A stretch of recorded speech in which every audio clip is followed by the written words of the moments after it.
It was early 1875, with the impending anniversary of her husband's death looming over her head, when Mary Todd Lincoln found herself enjoying the inviting weather of Green Cove, Florida. As with every anniversary, she found her anxiety slowly building, and like a forgotten tea kettle, her nerves would soon erupt with an alarming conclusion. Unlike other times before, her anxiety didn't bring forth a spontaneous shopping spree for things she did not need. This time, her defining moment came in the form of a premonition that no mother would want to envision. Her only living son, Robert, was dying.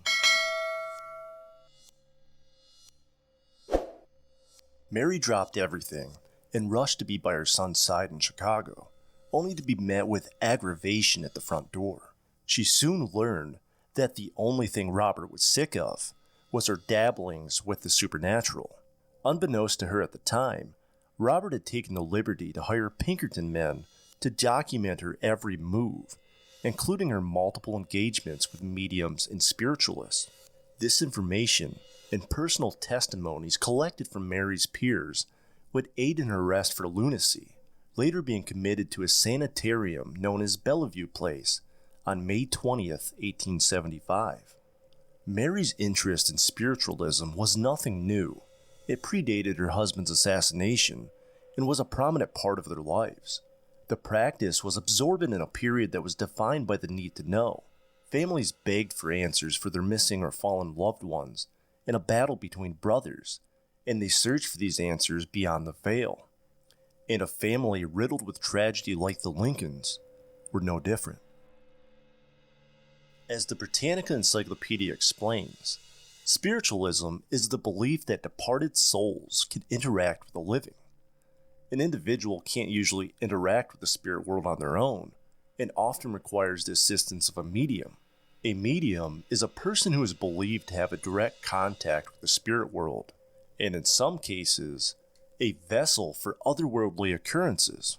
Although mediums or psychic mediums are still relevant today, individuals have found other means of contact with those beyond the grave through an arsenal of tools used for paranormal investigations.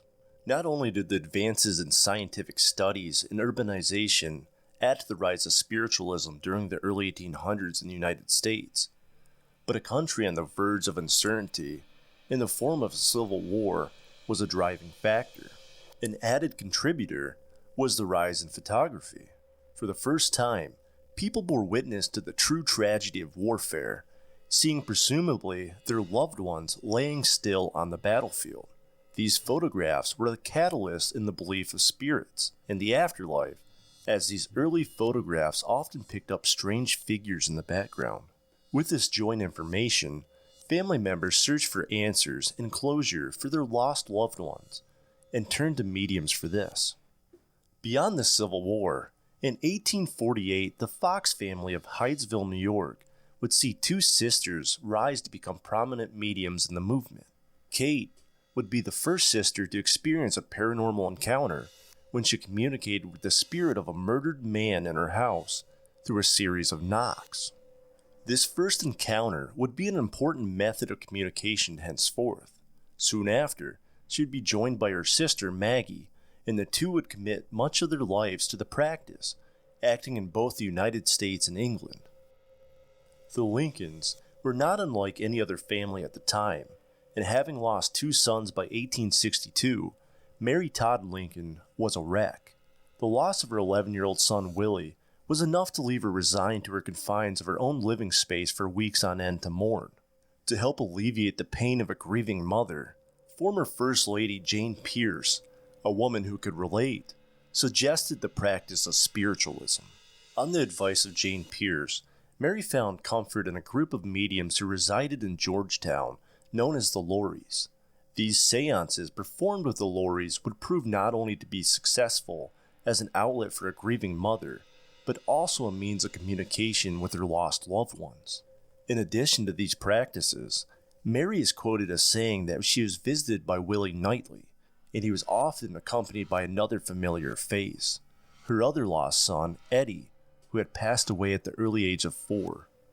This newfound trust in the practice soon found its way through the White House's front door, landing within the confines of the Red Room.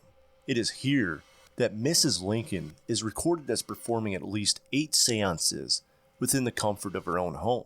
A typical seance saw Mrs. Lincoln and a group of participants seated around a table with joined hands, led by a medium. The group would set the mood by darkening the room and playing music to aid in their conjuring of the spirits, making communication through a series of knocks.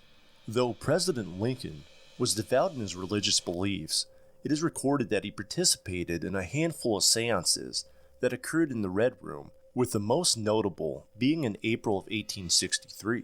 This event saw the Lincolns alongside medium Charles E. Shackle, joined by a duo of supporting cabinet members and Prior Melton, a reporter for the Boston Gazette. Mr. Melton documented the event as President Lincoln called upon the spirits of past political leaders for guidance in dealing with the current adversities he was facing. When the story hit the press, this taboo practice was met with much scrutiny, along with the president's sanity. Most historians beg to explain the event as more or less an attempt to show the lighter side of the presidential family, showing that they faced the same issues as them and found solace in similar coping mechanisms. This was not the only time that President Lincoln leaned on spiritualism for political guidance. Just a year prior, in December of 1862, he was within the company of medium Nettie Colburn Menard, and the outcome was compelling. Nettie Colburn Menard found herself in Washington, D.C. in December of 1862 with one thought on her mind. What happened next was by chance. Her intentions were set on visiting her brother in the Federal Army Hospital, where she hoped to secure a leave of absence for him so he could properly recover. Unfortunately, this didn't happen, and she found herself at a loss for words. Unknown to her at the time, her friend Mr. Laurie was in deep discussion with Mrs. Lincoln about other matters, about a medium who could perform physical manifestations. This idea had Mrs. Lincoln's ears perked, and she had to witness it for herself. Nettie was called upon under the orders of the First Lady, and she soon found herself among the likes of some of the most prominent people of her time. Upon her arrival, Mrs. Lincoln noticed that the young medium was distraught. Seeing the pain in her face, she searched for reasoning. Nettie would soon explain her situation and her original reason for visiting D.C. in the first place. After learning of this news, Mrs. Lincoln promised to make things right and asked for Nettie to visit the White House the following day. When Nettie arrived the following day, she soon found herself in the company of President Lincoln, and what started as a simple conversation, later leading to a seance under the president's interest, would become monumental in political guidance. Under the control of a spirit, later referred to by Nettie as Old Dr. Bamford, she provided President Lincoln with the importance of the Emancipation Proclamation. She spoke in a strong, sometimes referred to as divine-like voice, explaining the event's significance, and how it had become a pivotal moment, not only for his administration, but in his lifetime. She explained that he must stand firm and fearless in doing so. When Nettie came to, she remembers feeling out of place and initially unaware of what just happened. Her eyes fell upon the president, who gazed upon her intently. After a brief discussion with the rest of the party members, the president met Nettie with kind words.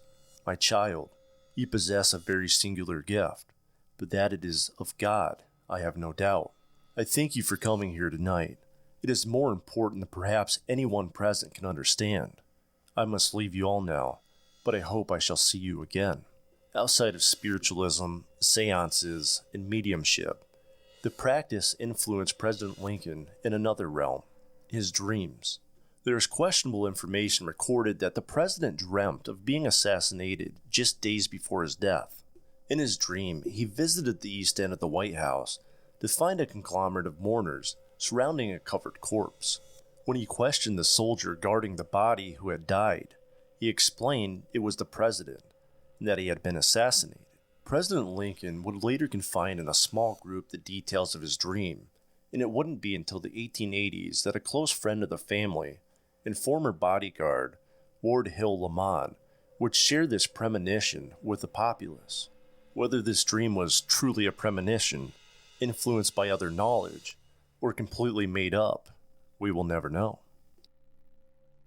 Yeah, everyone, that's it for this video. Hey, thanks once again for listening, and if you made it this far and you haven't done already, please be sure to like, share, and subscribe. Also, don't forget to take advantage of that comment section down below. I'd really like to hear what you guys think. Was Abraham Lincoln dabbling in the paranormal? And did the paranormal weigh some weight into his, political ideology and decisions he made through one of America's darkest times? And last but not least, check out the links in my video description and on my YouTube page. You'll find links to both my blog site and my fictional horror books available on Amazon Prime and my author site. Once again, thank you so much for taking the time to watch this YouTube video, and I'll see you next time on Creepy Unsolved.